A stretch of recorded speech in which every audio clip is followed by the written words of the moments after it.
They know they have to do something. They can't sit still. The scary part is, what do you do?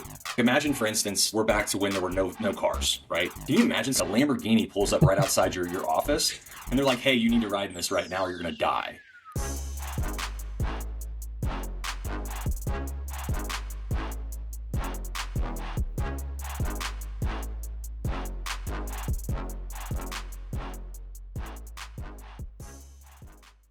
All right, we are back for another episode of Under the Number. Today, I'm joined by Parker Graham. Parker is the founder and CEO of Vestible. Parker, thanks for coming on. Thanks, Brent. Excited to be here, man. So we first met, I guess, a month and a half ago, but it's been the craziest month and a half ever. Feels like a lot longer ago than that. But we met in Vegas the first weekend of December. You were out there for a conference. I was out there for a conference. And that was when I got my first taste of what Vestible is and what you guys do. But let's hear it straight from the horse's mouth. What is Vestible? Vestible is an investment platform that's basically helping sports organizations, sports enterprises access capital in a brand new way. For a long time, the only folks that have been able to invest in sports as like an asset class itself has always been the like 0.00001% of family offices and high net worth individuals, like billionaires. And then private equity firms. That's really been it for quite a long time. And that's not just here in the States, but it's international as well. And so really what I wanted to build was a way to create like a public access gateway into that world and get not just the most wealthy folks in the world access to investing in sports as an asset class, but really opening up for everyone else, the 99%. And it's funny, man, it's to build this platform, to build this ecosystem, it's taken me on such a wild ride with SEC regulations, FINRA regulations, and honestly, not only domestic regulations, but now international regulations, and trying to figure out how to do equity capital in all those, different regulatory environments was absolutely insane to accomplish. But now I'm happy to say that we did it. So it's kind of past tense now, and now we're excited to be scaling out and trying to onboard our first 10 international clubs specifically. And then there's this whole college athletics thing that we're into, and trying to figure out how to make a nonprofit organization something that you can invest in as well. It's been absolutely wild. So it's your month has been going very quickly. My month has been going very, very quickly as well, man. So, we're 3 days removed from Indiana winning the Natty.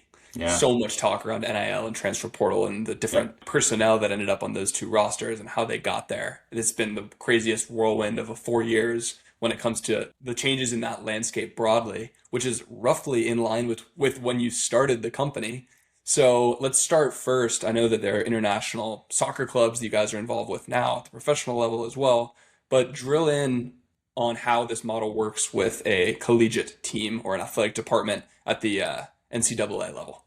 Yeah, I mean, to tell that story, you got to kind of go back to the beginning of what we built initially. I'm a former college and pro football player. I became a wealth advisor, high net worth wealth advisor. I specialized in alternative assets, and then I got into starting companies. So I've got this like really weird background of very high level athletics and very high level finance, and now in tech for the last 8 years. And really, it's funny, about 2021, I was seeing all these crypto and NFT projects coming out. And personally, not that I'm disparaging these things, but personally, I was like, oh, those are just absolute fraud in so many different ways. But what I did realize was, hold on a second, though, the ability to invest in alternatives now is very different, very, very different than it was 2 years prior to that. And that was really the key thing that I learned right there. And what I really felt called to kind of build was, I've been told as an athlete my entire life that, hey, you're a business. And I thought to myself, well, this is kind of happening, this movement's happening in all these alternatives. What if we built a regulated platform to invest in athletes' careers and basically turn athletes into a security? That was the original concept that we actually launched with. When we started the company in 2021, that was what we put pen to paper on. Fast forward a couple of years after meeting with more athletes than you can possibly imagine, and agents and advisors and aunts and uncles and like all that ecosystem that's around athletes, quickly realized that it is near impossible to build things for athletes at scale, just because it's so difficult trying to get everyone, all the chefs in the kitchen, to agree to things. Mm-hmm. So basically in March of last year, I'm sitting there and I get a phone call from one of my really good friends he's in athletic administration. He's on an East Coast school, very well-known school in the basketball community. And he's like, hey, this is a super random request, but I just got called and just got into a meeting with a private equity firm that's trying to buy out our basketball team. can you just look at it and like tell me if this even makes sense? And I was like, sure, absolutely. No thought process for what I was about to see. And I see this transaction where basically the offer was somewhere around the neighborhood of like, I don't know, 30 million for like 40%, something to that effect. And as I was going through the finances, I was like, hold on a second. All of these things are super similar to the model that I was building for athletes. Let me just see what would happen if I threw that in there. And when I threw it in there, I was just like, holy crap. I think I have a better solution than what this is. And so I called him back. I was like, hey, hold on a second. Like, is this happening? Is this like a real thing? Like private equity is trying to buy college sports. And I'd read about that, but you hadn't really seen, I'd never seen a transaction actually live. And he's like, yeah, I know that like we're the seventh school that they're trying to sign. I was like, oh my gosh. And then the light bulb moment hit right then and there. It's like, hold on, I'm doing this for athletes and that's great. But there's a much bigger model to go after here, a much bigger business to build. And literally March of 2025, write it down. I mean, I turbocharged, I threw all of our efforts into meeting every athletic director I could, understand that ecosystem, rebuilt our model from scratch. And fast forward about 4 months later, 5 months later, we had talked to roughly 50 ADs across America. Clearly, by and large, a better alternative than most of the private equity deals that were out there just by the nature of the platform. And I'm really happy to report, man, like we're hopefully going to disclose who our first 3 schools are going to be by the end of this quarter. So it's been a whirlwind. We're not even a year into that whole entire, not pivot necessarily, full pivot, but, big detour.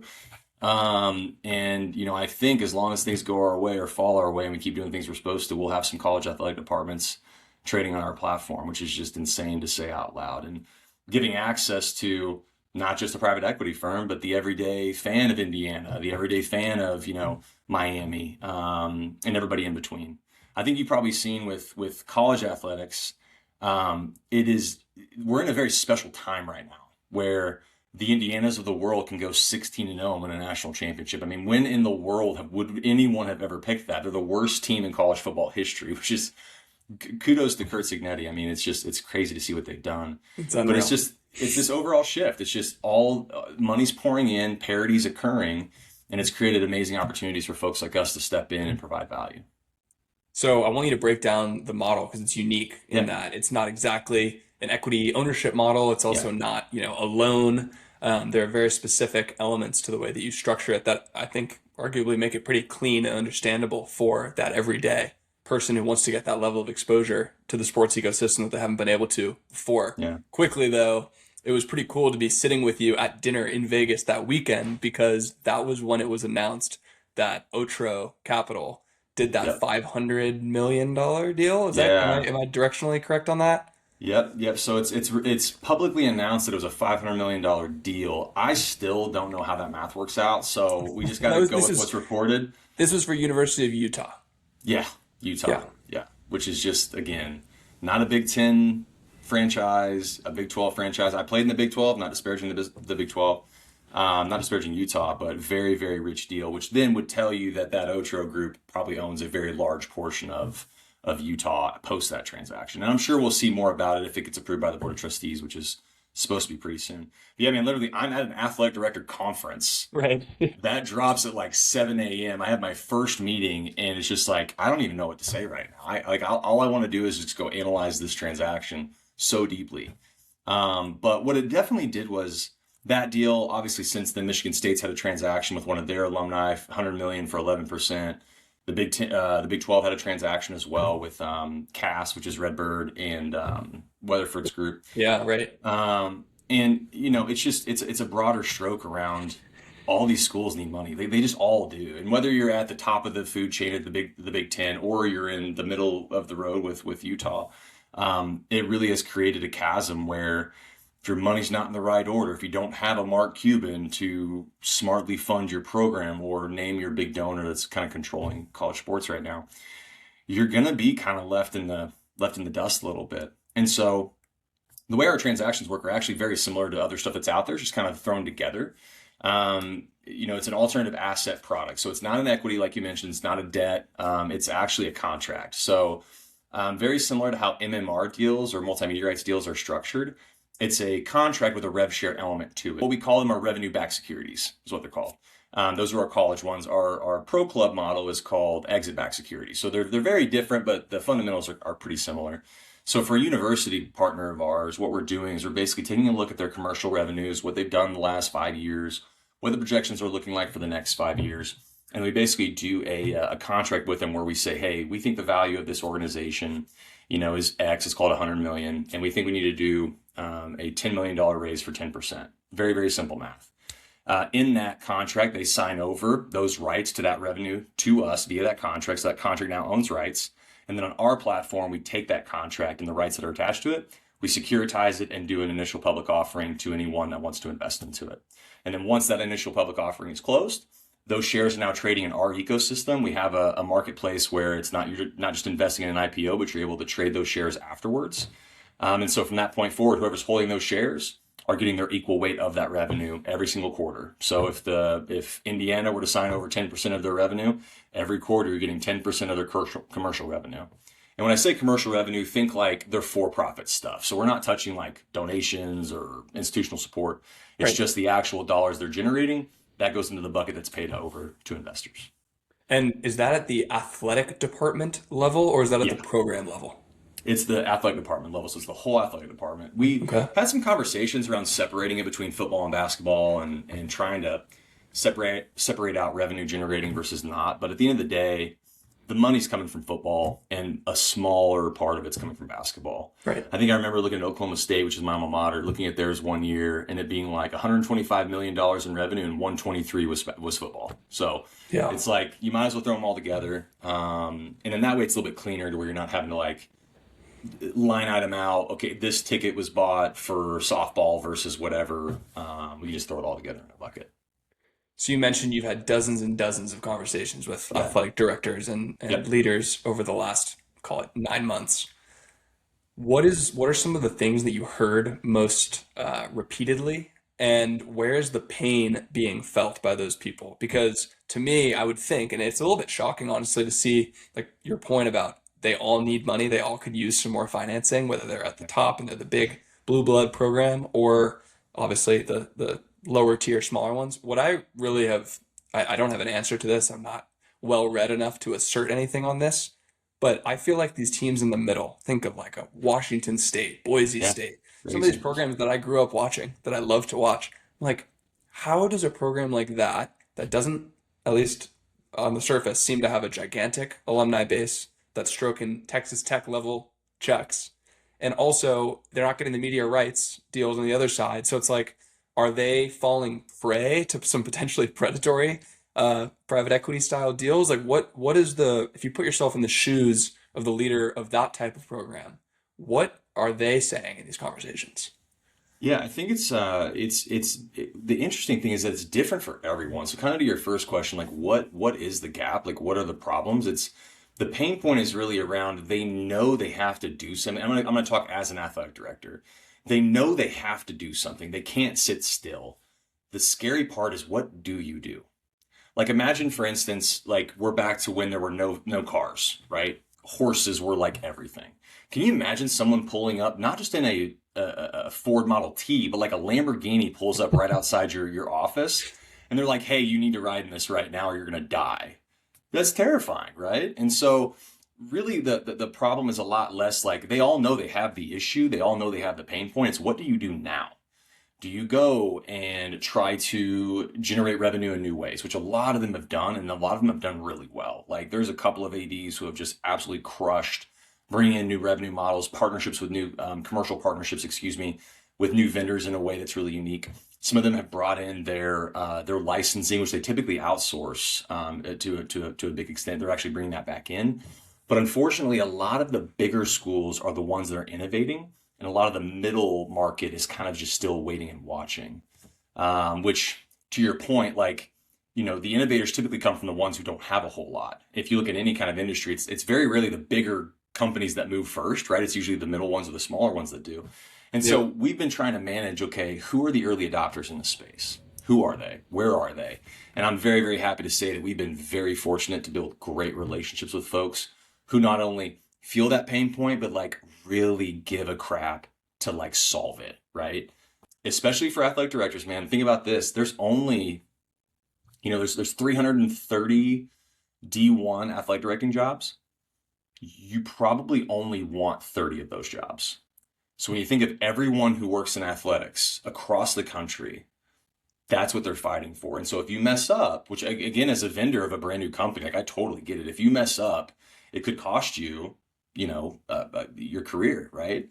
And so what I've had to really do as a not just a guy who owns a company, but just as like a person who understands that, just really try to help them know, like, hey, like we don't have to work together, but what I do want you to know is like you got to do something, whether it's us or a different model or a different revenue stream. Like you can't stand still. Hopefully, we're the answer for you. I mean, I think being that like trusted advisor where these folks know, like, okay, Parker's not just like trying to sell me the shiny Lamborghini. Like he's trying to help me get from horse and buggy to, gosh dang, a Ford Focus would be great, right? And a lot of these middle tier schools, they need a Ford Focus. Like that's what we got to get them. We got to get them some cash. And then absolutely over time, you're going to see some of those schools who do it once. They're going to understand the mechanics of it, and then they're going to do it again and create a really cool environment for themselves. And so if they opt in to be a vestibule school, Mm-hmm. what does that process look like? How do the potential participants become aware that their school is now, soliciting this type of investment in the Yeah. program? Man, it's a great partnership that we built out with these groups. So we really try to focus in on a couple different levels, right? The first one is getting the donors. I shouldn't even say the donors. Yeah, it's getting the whole athletic staff involved and excited about it because excitement breeds excitement. The athletic department is constantly trying to source revenue and donations from the top donors, right? So can you imagine for 50 years, I shouldn't even say 50, for 10 years going to the same person and saying, please, can I have money? Please, can I have money? Please, can I have money? And now, instead of going to them and just asking for that same thing, it's like, hey, we have a new opportunity where not only are we going to ask you for money, but now you're going to actually get paid back. Like you're going to get an ROI from that money, which is just a huge, complete change and shift in how these typically business owners or donors, I mean, how they're viewing what this transaction could look like.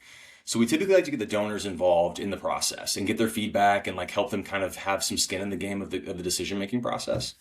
And then we're talking to board of trustees, we're talking to the president, we're talking to all these people that really control the interest of the school itself. That's kind of the first, people we spend the most time with. After everything's really ready to go, we then migrate over to what I would call like our go-to-market strategy, which is around, hey, you have an alumni base of 20, whatever it is, 30,000 living alums. We're going to go hammer that group really hard together. So it's all co-branded marketing content. We work with the athletes that are a part of that university. We do on-campus experiences and events. So we have a lot of stuff planned for 2026 where we're going to be doing a lot of activations. And the beautiful part about that is that it's evergreen because they're going to be a client of ours. Those shares are going to be trading as long as they're going to be trading for. And so every single year throughout athletics kind of calendar term, both in the fall and in the spring, it's going to be constant engagement with not just the folks that become investors, but if you can imagine, these groups want to grow their donor base. Well, now we're going to help them migrate some of these investors over to donors over time as well. So it's this rising tides lifts all boats environment that everybody seems to be enjoying right now. It's really amazing the level of business and financial acumen that seems to be required to be an effective AD right now. Oh Where I'm sure yeah, a lot oh of these yeah, people, they're like, I took this job 10 years ago. I was a lifelong coach, and now I'm the AD, and now I'm yep, getting approached by multi-billion-dollar private equity funds. Like, they yep, have to feel relatively in over their head. I mean, I would yeah. think that the majority of them do, and I'm sure they have advisors and people helping, but have you noticed that? I mean, does it feel like there's one thing that these teams have GMs now, but it sounds like they need managing partners and CEOs because the level of enterprise that they're running at the end of the day deserves a serious, experienced leader at the helm. Absolutely. I mean, they're in higher education, so a lot of them just love athletes. Like they love the kids, which is the crazy part is that this has gone from when I was in school, which was, it really was like amateur athletics. Like we didn't really get paid a whole lot at all. I think we only got 4 meals a week as an athlete, and now it is obviously what it is now. But yeah, you were a coach, you were a teacher, you were a really good recruiter, a really good fundraiser on more of like the academic side.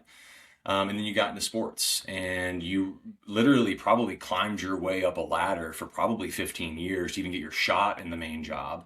And I've got ADs that not only are the CFO, the COO, and the AD, but they're also now the NIL GM. So they're making literal roster decisions for football and basketball and having agent conversations on top of what they're doing, which It's just completely it's unsustainable, right? And it's Right. not what they want to do, and it's not what they're. If I would, they would say this as well. It's like it's not what they're good at. Like they really need to have different infrastructure in place, and that actually goes back to your question about what do they need the money for? It's like stuff like that, like just infrastructure problems. Hiring a GM right now is $1 million a year at the P4 level minimum. So you got guys at Texas Tech who are making, I believe, way more than that, and it's not going to go away. I also don't know if you've noticed this, but they're now talking about eliminating the revenue share cap. So it was 20 and a half this year. It's going to go up, I think, in 3 years, and they're talking about eliminating it, which would then, I mean, now you're talking about a real Wild West scenario where you could have like a Yankees roster situation where, it's like 4X what everybody else is getting. And then you have Indiana that comes in and is more efficient, more valuation driven versus just throwing cash at the wall. All right, Parker, I know you have to run because you have a meeting with another AD right here, so I'm going to Yep. let you go.